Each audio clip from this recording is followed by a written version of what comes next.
so important that we teach our kids young so that when they face things like this, that when they know something is wrong, they have the courage to do what's right.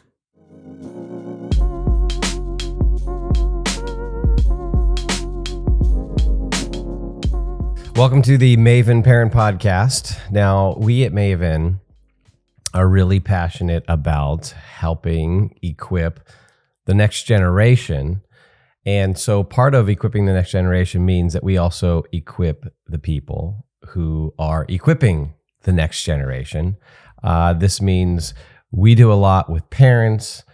We want to help equip grandparents and educators and homeschoolers, and really anyone who has a stake in the lives of young people.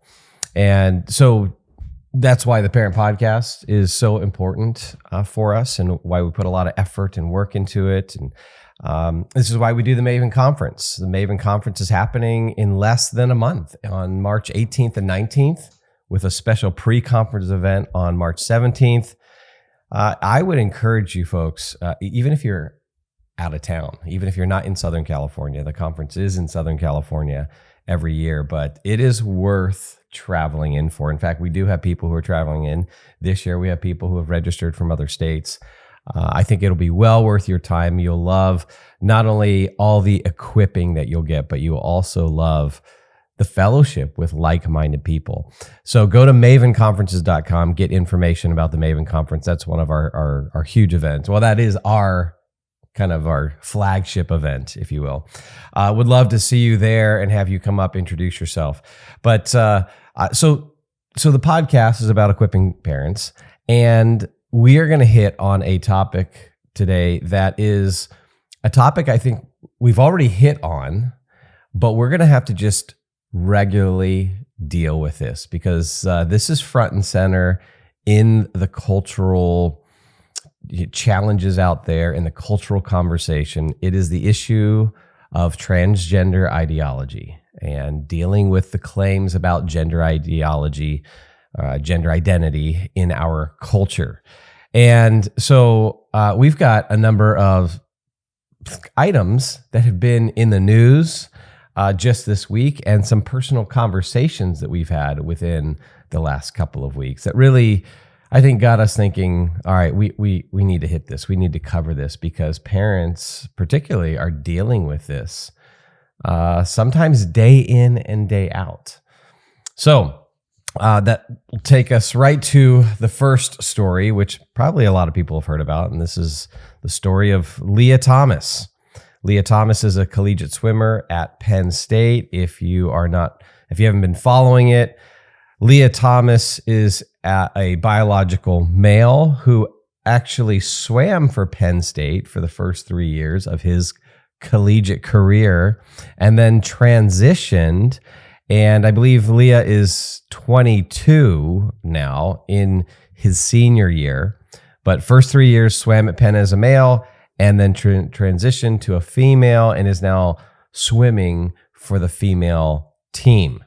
And just last week, Lia Thomas, here's the headline, wins second Ivy League title with record-setting 200-meter swim. And then shortly thereafter, transgender swimmer Lia Thomas sets pool record in 500-yard freestyle win at Ivy League Championship. And also the 100. So there are 3 events that Lia is now competing against women, and to no one's surprise is beating all the women and smashing and taking all these record-breaking records that women have held. And now Lia is taking these records and is, not surprisingly to most of us, the fastest, quote, female swimmer that collegiate sports has ever seen. Yeah. So not just winning the events, but smashing all these records, setting new records. And so I think we wanted to wanted to spend some time thinking about this because this has happened across the country in not only collegiate sports, but high school sports, different adult competitive leagues. It's even international competitions.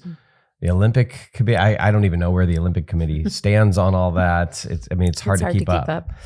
But I think we want to, like you said, keep talking about it. And I think we want to encourage you listeners to keep talking about this.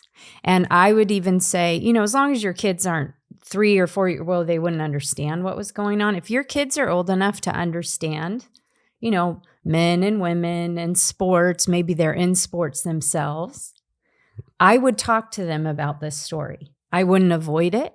I would actually bring it up with them and talk to them like we're going to do today and not avoid it. If you're in a small group with your church, I would say, hey, let's talk about this in small group. If you're involved in a church, ask your pastor, hey, can we talk about this as a church? This is such a big conversation in our culture. And I think if we don't, first of all, show our kids that we're willing to talk about it, they might think that we don't have anything to say. And we do have things to say. So we first want to show them, well, we have ideas about this and we want to talk to you about it. And we want to hear your ideas. Yeah. It's a great opportunity to model thoughtful Christianity. Yeah. It is a challenge, but these challenges end up being opportunities as well. And what we want to model for them is intelligent, thoughtful, careful, Christian thinking on this stuff, so that it's not just, oh, this is ridiculous and throw your hands up and I can't believe people would go along with this and and kind of huff and puff, which is some people's response. And that's just not adequate for this cultural moment. No, because especially to our kids, that if we as adults say, oh, I can't believe it. I mean, a kid's going, why? Why can't you believe it? This is happening all over the place? Like, what's there not to believe? This is a really important point, Erin. Their cultural sensitivities are different.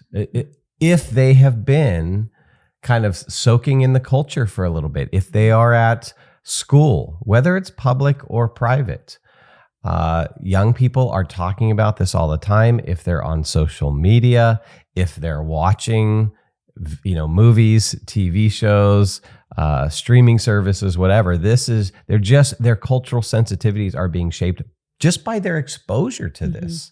So they're being exposed to it all the time.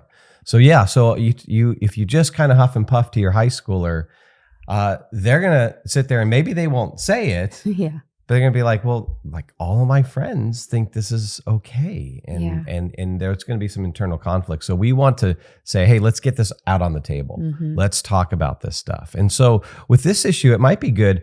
Hey, read the story, read there's a few paragraphs here talking about what happened. And the first thing to do is ask for their response. Hey, what do you think about this? A biological male who has transitioned is now beating all of the biological females in competition, breaking past records. So this is not just affecting the girls who are in the pool today, but those who've worked hard in the past, who have set records, who have done their sport with excellence, smashing their records. What do you think about this? Yeah, and I think a good place to start, once you start hearing, oh, well, I don't know, it seems like if he wants to be a she, what's the big deal? So it seems like a good place for us to start would be like, okay, she or he or whoever is the one transitioning. It's hard to have this conversation.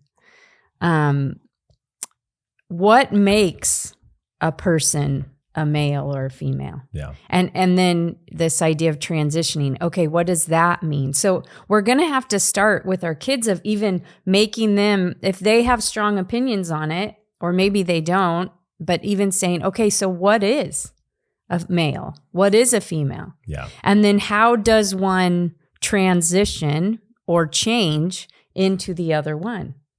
Is that even possible? Because I think let's just take this story of Lia Thomas and look at the biology of it through competing in sports, because we're not talking about can Lia Thomas make, as an adult American, can Lia make choices on how Lia wants to dress or whatever? How he wants to present himself, if he wants to wear a dress or wear makeup or this isn't even talking about that. We are talking about biology, because we're talking about physical competition. And so, of course, biology plays a role in that. And how do we know that? Well, I think, first of all, we know that by just even asking the question, why do we have men's and women's sports? We just finished the Winter Olympics, right? Is it done now? Yeah. Okay. I think so. I haven't been following. No, I don't think a lot of people have. Just as a little, side note here, I just saw that the viewership on the Olympics was down. Like the lowest I think it's ever been. It doesn't surprise me, because usually people are talking about it, but we haven't, just as we've seen people and stuff, you haven't heard people talking about it. So anyway, Olympics. Okay, the Winter Olympics just happened. You have men's ice skating, women's ice skating. You have couples. And so that's a man and a woman together, not two men and not two women. So anyway, we just watched these sports that are all divided into two categories, male and female.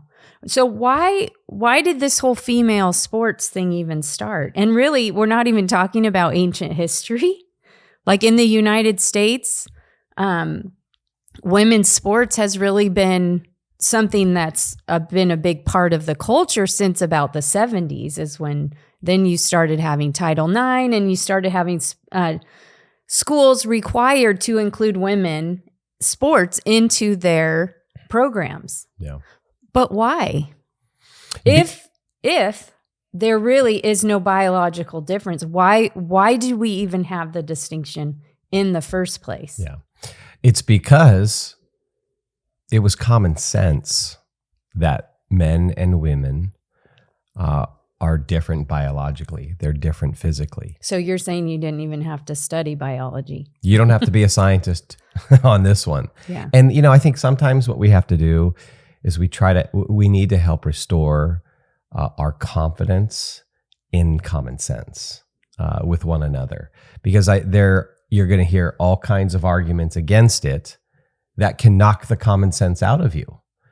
And now if you say it's clear there are differences between men and women, and you get faced with all these objections that might lower your confidence. Oh, can I really make that statement?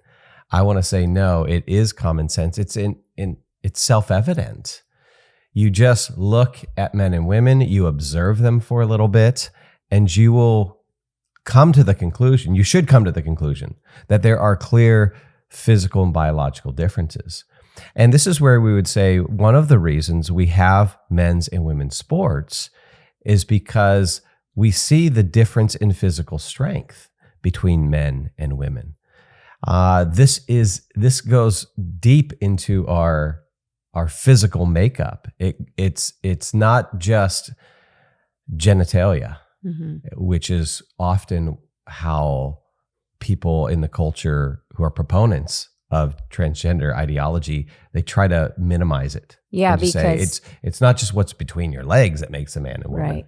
Yeah, because to transition, typically what is required to do that, so to switch genders, it's one, testosterone. So we'll talk about that in a minute. And then it's genitals. It's mutilating your body and trying to move it to the other one. So it ends up being just this one thing, like our gender can basically be broken down into just our genitals. Now, our genitals is, of course, one of the ways that we know our gender. So I'm not minimizing that, but like what you're saying, it becomes just like this body part, like our arm or our leg or our eye, and you just remove that, and then you change fundamentally who you are. And I do go ahead. Well, here's a thought.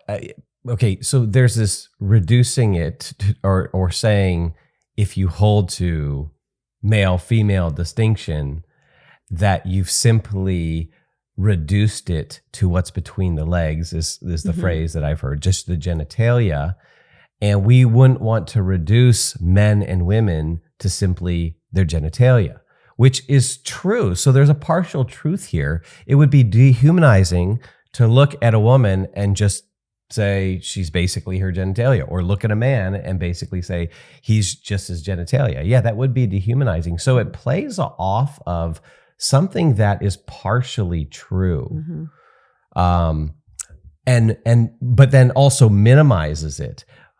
And what's ironic, though, I'm just thinking kind of through this a little bit, what's ironic is that often like trans men will be overly sexual in their dressing, in their, how they dress and portray themselves and present themselves as a female.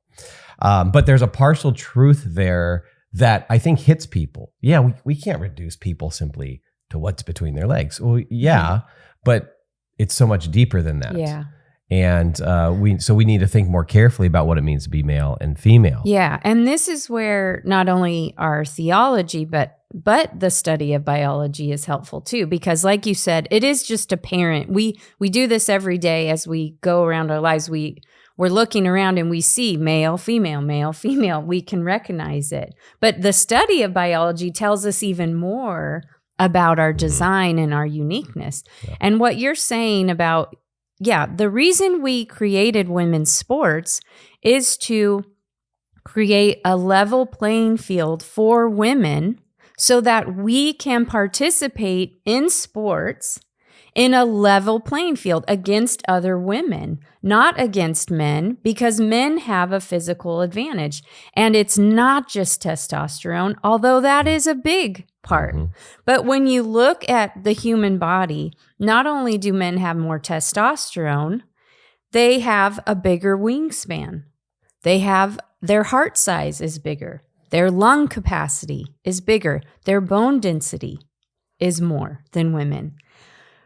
These are just muscle mass. A few things. And then, so take that to the sport of swimming, which Lia Thomas is competing in.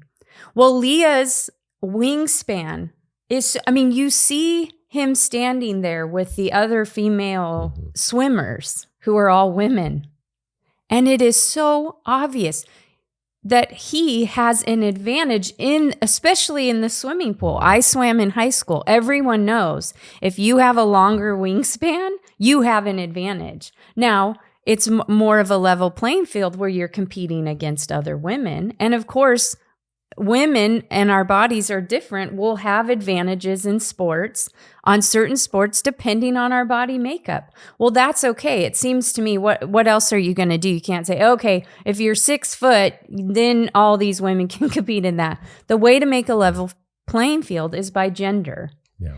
And so if you think about the male body and how it is designed differently, then of course it makes sense, like we all knew many years ago, that women should have their own competitions away from men so that we can compete.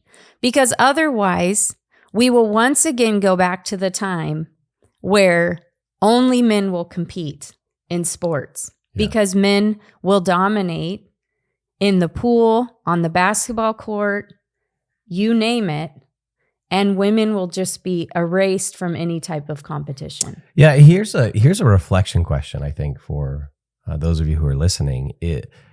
Do you feel uncomfortable saying that men are, generally speaking, bigger and stronger than women? Like, would you be willing to affirm men are bigger and stronger than women? Because I'm guessing, my guess would be that some people out there would, even if they affirm that, they wouldn't necessarily want to say that out loud. Because we have been socialized to think that if we highlight any differences and we say something that would imply better, like men are physically stronger, men can swim faster, that we have somehow minimized the value of the other sex. And so I think that's an important reflection point for us to think, hey, what goes on in me if I would say that publicly in a social setting? Would I be hesitant? If so, what does that tell you about the effect of culture on us? What does that tell us about how cultural pressure can chill our speech, and can make us hesitant to affirm what is very clear, logically, scientifically, and it's just self-evident. Well, I think, okay, so can I answer you just for a minute? Yes. Okay, so as a woman, I'm thinking about what you're saying. We didn't prep each other on. Oftentimes we do prep as far as research, but we don't prep on what we're going to ask each other. You can't script everything because sometimes you go off script, Erin. Okay, whatever. So you're saying this, and I'm thinking, well, there's a couple reasons why, and I think, and you can talk to the male perspective on this, assuming that there is a male and female perspective. I know as a female that when I've heard it talked about that sometimes I do get defensive because it's talked about in a way that it is that men are better. And so that's actually why this story upsets me, is because if the male standard is what's better, quote unquote better, then we lose. Then women, then it's just like, oh, well, men are the standard. So women are different. So we're going to have a hard time meeting that standard when it comes to physical strength. Do you know what I mean? It's like we lose from the get-go if the standard is men. Yeah. Well, we're not men, so we're different. And then I think the other thing too, and you can speak to this from your perspective, but I know as a woman that thinking about male strength and knowing from a young age that boys were stronger than me. And I could tell on the baseball field, I've said before, I was a tomboy. So I most of the time was playing sports with boys at recess rather than hanging out with the girls. And I remember getting pushed around and feeling then what I now know to be like a vulnerability. And so we feel more vulnerable with men because we do intuitively know you guys are stronger than us. And so sometimes saying that can tap into that vulnerability that feels, I think, for a lot of us kind of sensitive too. Yeah. So if we know good men that admit that, but not in a way that's like we're trying to overpower you or put you down. You know what I'm saying? That's different. So those are good insights. And I think they help us to see the sensitive nature of these conversations, and we can't just go around huffing and puffing and just saying, making statements. And so this is why this is a good reflection, right? What does it do inside of you? And so for some individuals, it might tap into some of that. So for you, it taps into some vulnerability. And so that helps, I think, inform how a lot of people need to be sensitive in this conversation, particularly men when having this conversation. And it's not like, well, it's clear men are stronger, right? Kind of thing. No, we want to say, hey, it's clear that men are stronger. In fact, that's why, for the sake of women, that's why we separate into male and female sports. Because we know there's this clear physical difference. Now, there are objective standards that makes one better. For instance, if you swim, a lap in the pool and it takes you 2 minutes, and someone comes along and they swim that same lap in 1 minute, well, yeah, there's an objectivity that it's better. So there are some things that men will do better that way. But because of the biological differences, it's not fair. There's not a level playing field because our biological differences go all the way. I mean, it goes into our complete genetic makeup. It goes to our bone structure. It goes to muscle mass. It goes to all these things that we've mentioned. So to separate them is actually a way to I guess, protect women in a sense. And to say, yeah, we recognize there's not an even playing field for these things. And so we're going to separate so that there is an even playing field, and so that women can compete on a level playing field. And then you'll get differences within that, but there won't be unfair advantages in terms of biological makeup. Yeah, I think one thing I wanted to say to the men listening is that we're talking about female sports because, and this is another point and why it's so silly to have the conversation like as if this transgender movement is somehow going to ruin male sports. We all know, I mean, that's a joke, right? We all know that there's not a male swimmer out there who's worried that a female will transition into male and then beat him breaking their in records. the 100, 200, and 500 like Lia Thomas is doing. So, but I do want to encourage men though to talk about it and to speak out about it. And from what you're saying, Brett, of that, you know the truth about you. You know, if you're listening and you're a husband, that you are physically stronger than your wife. I mean, there of course might be exceptions, but in general, all the things we talked about, the male body. And to say to your little girls, like, boys are going to be stronger than you, but that's actually a good thing because God wants men to use their strength for good, not for harm. And so, and this goes to our conversation with our kids and always weaving it back to God's design and God's good design.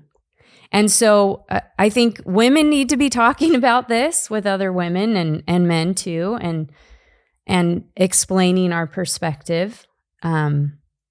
But I think too, I really want to encourage men to talk about it too, and to come at it from a loving, protective place, not a place of like huffing and puffing, like you said. That's probably a good way to describe it. Yeah. But in a sensitive way of just, and especially with our daughters. Yeah. Well, there's a sensitivity on a personal level.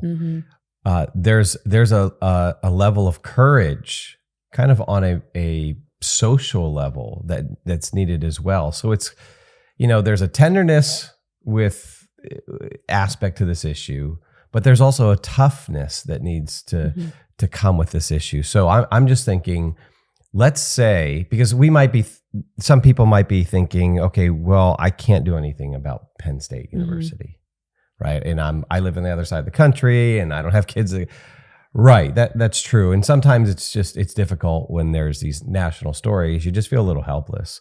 But you're not helpless at the local level. You're not helpless in your own community. And you may not have this issue right now, but it may be coming, okay? Because it's certainly spreading. And there's cultural conversation about it. So you're going to have to be prepared for it, maybe on a local level.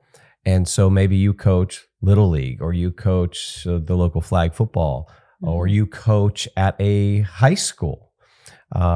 You're involved in the community, or maybe you're the commissioner of the Little League. You're the athletic director, or somehow you're involved in those areas. And what I would say for men and women is that we are going to need to develop and cultivate courage on this issue, because when you step out there and you contradict the cultural narrative on this, you will get blowback, and you will have people who will call you all kinds of names, and people will accuse you of toxic masculinity if you're a man who's tried to argue for these things, and all kinds of other things, or that you hate trans people or whatever it might be. And you're going to have to just be prepared to face that. But the reason we do that is because of our love and caring concern for not just our girls, our daughters, or our wives, but for women in general. And so, if you're thinking like, what can we do about this? Well, if you're not dealing with it right now in your community, start preparing yourself. Start reading on this. I mean, here's a book. This is Ryan Anderson's book, When Harry Became Sally, which is one of the books we've recommended in the past. But I mean, he's got a chapter in here entitled, it's chapter 4, What Makes Us a Man or a Woman? And some of us might say, gosh, I think I'd have a hard time articulating that right now. Or I couldn't articulate that in a whole lot of depth. So right there's your homework. Start reading that chapter and just get familiar with the arguments so that when time comes, you're ready for those kind of discussions. Seek positions of influence. Be a coach. Be involved in sports leagues or whatever, and be in positions of influence. Yeah. Run for local government. I mean, it's just the battles are all over. Right. And we can be in positions of influence where we can set some policy, where we can fight for truth. What is just. Yeah, truth and justice. This is this is a real issue of justice. And what is just. And so men in particular, I kind of affirm what you would say there. I think we have to be particularly vocal on this issue. Yeah. And I think what you just said about why we wouldn't speak up, or maybe we think, well, what could I do, or what? I think, I read an article on Substack about Lia Thomas and this whole swim thing that's going on. And this reporter, who seems to be sympathetic towards Lia, and throughout the article uses she pronouns for Lia, even though Lia is a biological male. So the reporter seems to be sympathetic, but the reporter went around during this swim meet when Lia's breaking all these records and is interviewing parents there at the swim meet whose daughters are swimming against Lia. And of course, none of the parents wanted their names in the article, which I thought was telling. Yeah. And I mean, I think all of us would be like, yeah, I wouldn't want my name on it either. They know the blowback will come. Right. And actually, the doxing will come. One dad said to her, and I'll read his quote. He says, "Whether you think it or not, you can't go against her," speaking of Lia. "No one wants to take the hard stance because they don't want to be demonized." And that's exactly what you were just saying. And then the reporter goes on and said, and this is a quote from the article, "The parents say their daughters," so speaking, their daughters swimming against Lia, "parents say their daughters know it's wrong that Lia Thomas is swimming against them, but they will not risk getting smeared but with the label transphobe." So did you hear that? I mean, I read that and I got chills because it said the parents know that their daughters know that it's wrong. So they know that it's wrong, but they won't say anything because they're afraid of being smeared. Now, I'm sympathetic to that. Like I say, I can't imagine being in their position. Yeah. And I was thinking about these girls who probably have been swimming since they were young, worked so hard through high school to get to this college level. I mean, they're elite swimmers. And then they're being beaten in these races by a male. How disheartening that would be. And then now they're so afraid to say that it's wrong, even though they know it. Yeah. And it just struck me. The moms and dads. The moms and dads know it's wrong. The moms and dads are afraid. And it just struck me of why it's so important that we teach our kids young so that when they face things like this, that when they know something is wrong, they have the courage to do what's right. And I've been thinking, like, how do we do that? How do we do that? But I think one way we do that is we teach them truth frequently and early. And that truth in the scriptures, take them to Genesis often. God created us in his image.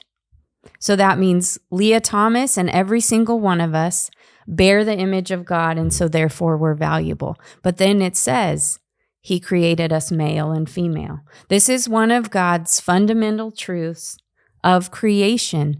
He is our creator. So when the culture is pushing against us to lie against our creator, that we as parents and our kids too would have the courage to say, no, actually we answer to our creator, and our creator has made us male or female, and that's it. And to say otherwise would be to bear false witness. To bear false witness. And that's part of this issue for believers, is that people might say, well, this isn't,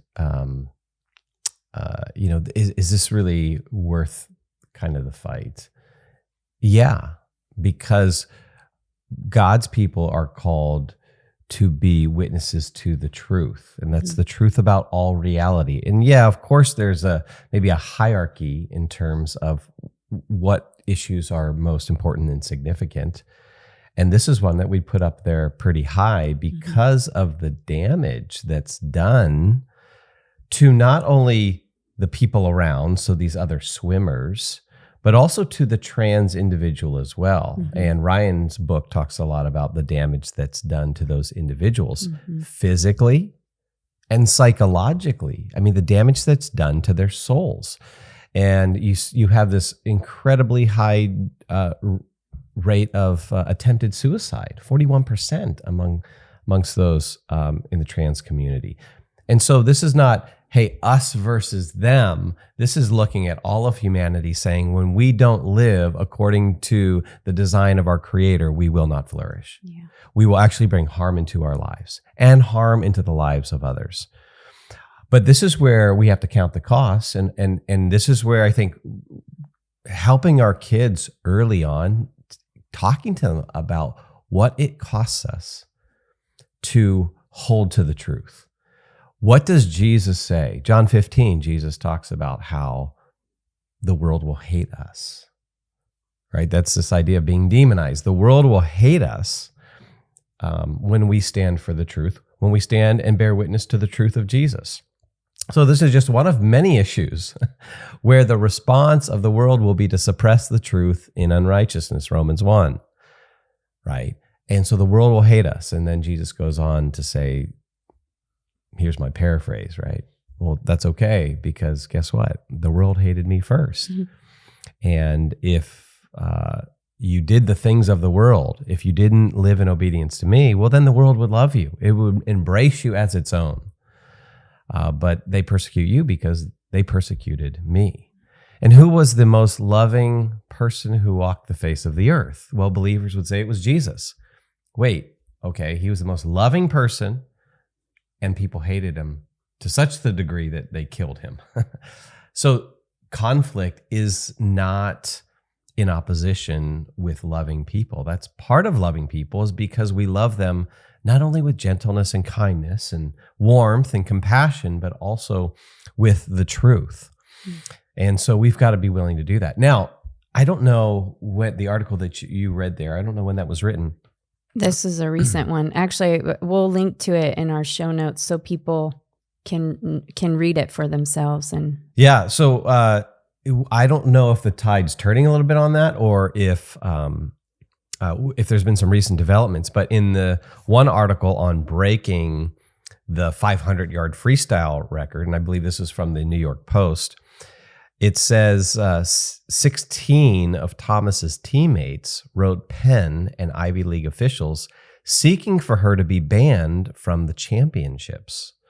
So there are some folks who are stepping out, even Thomas's teammates. And sometimes, it just takes a lot. It takes enough destruction, or it takes enough challenge for people to finally say, okay, let's go. And this is where people who have courage can actually lead. I mean, did it have to come to this point where now Lia Thomas is in the pool and he's breaking all the records and making this mess, and now finally people are stepping up? If there had been, and sometimes it just takes one. It takes one person with enough courage to be the tip of the arrow and be willing to take the heat. And you're willing to take the heat out of love for the culture, love for the people in our culture, love for these swimmers, love for Lia Thomas himself. Yeah. And that courage then what that can do is then give other people courage. And, we ought to think about doing a future podcast on cultivating courage, because I think there aren't a whole lot of natural things that in our culture, in a kind of a decadent culture, a materialistic culture, a culture of ease, that really help us to build courage.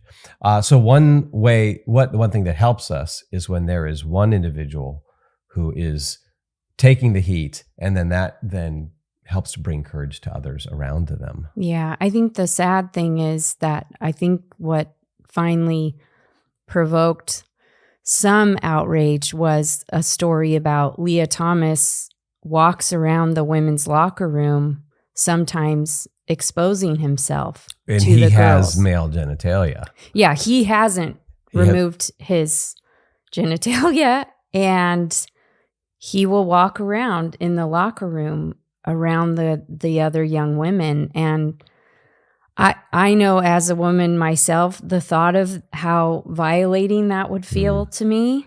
And this is where, as women, we need to speak up, because I don't know if men would understand. I mean, I think you can understand how that would be upsetting, but I think women, we know, especially young women who have gone through abuse or any kind of thing like that, how absolutely violating that would feel.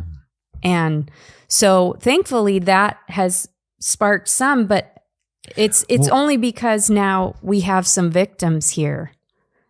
We have some victims. We have young women athletes who are losing their title to a male. Yeah. And we have young women athletes who now have been violated in the locker room because we're accommodating to this.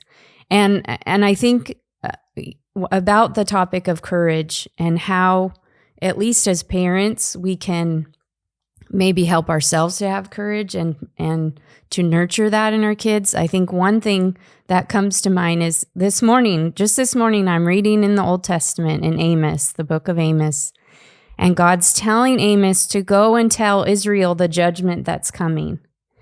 And this is after I've read 1 Kings, 2 Kings, and all these kings who did all these horrible things and disobeyed God. And you're reading those stories and you're thinking, God, why don't you do something?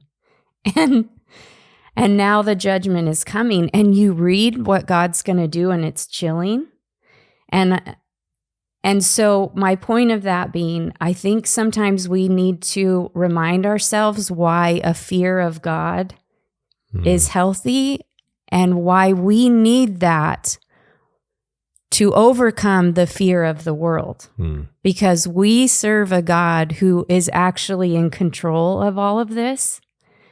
And Jesus is returning, and we will all stand for an account for our lives, for what we stood for how we treated people. And if our kids don't know God, how could they have that fear? And you know how we mean fear, not in a scary, God's going to hurt me in a negative way kind of thing, but this healthy fear of awe, a reverence. Yeah, where he has the power. And so we have to have that, it seems to me, to be able to overcome the fear of the NCAA board or the coach of our child's team, or the teacher in the child's classroom who's asking our kids to use tell us what pronouns you want to use. How are we going to have courage to do that? Well, it seems to me one thing is, remind yourself of who God is. Yeah. And what you had talked about, I'm glad you brought up the story that came out about Lia Thomas walking around the locker room with the other women and exposing himself.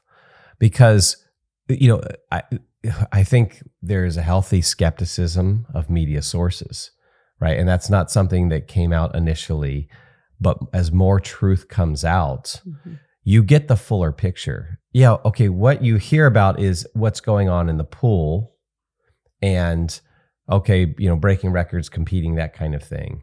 But as we dig deeper and we reveal more of the truth. Well, what's included in this? Well, what's included is not just, hey, he is now part of the women's swim team, but all that comes with that, meaning being in the locker room together, activities together, undressing in front of one another. Those kind of things are part of this. And it just helps us to see what's at stake, that there's a lot more at stake. And you talking about, as a woman, how vulnerable you feel and how violating that would be. And so I think we need to reflect more on the truth about this issue. And that hopefully helps give us courage. Because as you're saying that, I'm thinking, well, if my daughter was in that situation, there's this protective element. And not just even my daughter. I just think about the women in there, and there's a protective instinct as a male, I think, that's healthy, that maybe gives me some courage. Truth can help feed our courage. The truth about God, the truth about the situation, the truth about the injustice here, all of that. And so this is an issue and we just hit on one thing. We're going to I think we need to do a second podcast because there's so many several stories right now just in the media alone that we can talk through. We're soaking in this right now in our culture. Yeah. But on this particular issue, this may be coming for you and your family and your kids and your community. And there are things that you and I are going to have to do to be prepared for this. And so we've got some good resources. We'll just stick with our book recommendation for this podcast episode, When Harry Became Sally, which has been banned by Amazon. You can't get this one on Amazon because it wasn't politically correct in its views. But it is a very helpful book on this. And so that may be the place to start. Educate yourself. Become the expert for your kid. And when we say expert, I don't want that to put too much pressure on you. Like, okay, now I got to become a scientist. No, you don't have to do that. Yeah. You just need to read well and be thoughtful so that you can answer these questions intelligently for your kids. So when your kid says, well, what does it mean to be a male or a female? You can answer that question thoughtfully with evidence and with good reason and with good logic. Yeah. And I think maybe just if we could maybe end with this story, but I'm thinking about our own kids and how we've had so many conversations about this. And I think it was just last week or the week before, I was out with our 10-year-old and we saw a transgender person and he said, oh, Mom, did you see that guy? He was dressed like a girl, and so I was glad he pointed it out, and because I want again, we need to talk about this with our kids so they know we have things to say and we want to help them think through it. But one thing I said to him is, we teach them the truth and then we remind them that we live in a post-Christian world, that most of the people that were around the grocery store, they don't know God. And so I told Jonah, isn't it sad to think that he thinks he was born in the wrong body? Wouldn't that be a terrible thing to feel, that you were a mistake, that God made a mistake, or maybe you don't even believe in God, so you think nature made a mistake or whatever you think. But I said to him, wouldn't that be so sad to think, oh, I'm in the wrong body? And I said, when we see people like that, we should pray for them that they would come to not only know God, but to know that God created them good the way they are. And so this is why having these conversations is so important with our kids, because we can remind them and remind ourselves that we are walking around in a world full of broken people who need the truth. And that's why we need to have the courage to speak the truth and to teach the truth to our kids, and then to live by that in a way that is compassionate and protective of those who are vulnerable, and loving, but always pointing back to God and to truth. Yeah, John 1:14 tells us that Jesus comes, right? The incarnation is the kind of the context of that chapter. The Word became flesh and dwelt among us. And he comes in both truth and grace. It's what we're always bringing together in these issues, both on the social level, political level, legislative level, but also on the individual level.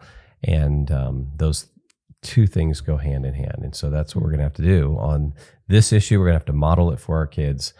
And it starts with us, moms and dads, to really lead our kids in this issue, to love people, bear witness to the truth, be tender and gracious with them and kind, and in doing so, model what it looks like to live like Jesus. Maven exists to help the next generation know truth, pursue goodness, and create beauty for the cause of Christ. To find out more, check out maventruth.com.